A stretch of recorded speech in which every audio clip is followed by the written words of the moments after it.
मोमिन हर वक्त अल्लाह सुब्हानहू व तआला की मुलाकात के लिए तैयार होता है, उसे तैयार होना चाहिए। अपने मामलात को सुधार लीजिए, तौबा को लेट मत कीजिए। लोगों के साथ अपने मामलात, अपने ताल्लुकात, अपने रिलेशंस सब दुरुस्त कर लीजिए।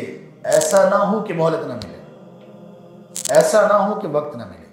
आप लोगों ने सबने वो वीडियो देखी होगी जो चंद दिन पहले एक नौजवान की आई और वो गले पर डोर फिरने से बेचारा जाँ बहक हो गया। किसे मालूम था कि वो घर से निकला इफ्तारी के लिए कुछ लेने के लिए, वापस नहीं आएगा? किसे मालूम था?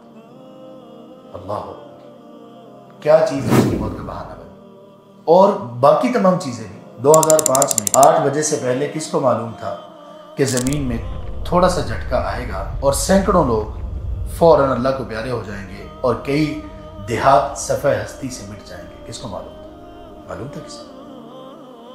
इक़्तरब लिन्नासि हिसाबुहुम, लोगों का हिसाब करीब है। ये कहने की क्या ज़रूरत पेश आई कि लोगों का हिसाब करीब है? हमें इसमें दावत, हमें इसमें नसीहत ये की जा रही है कि अपने रब के हिसाब के लिए अपने आप को तैयार कर लो, लेट मत करो। जिसके मामलात उलझे हुए हैं, लेट मत करे। अपने अल्लाह से तौबा करने में भी लेट ना करे।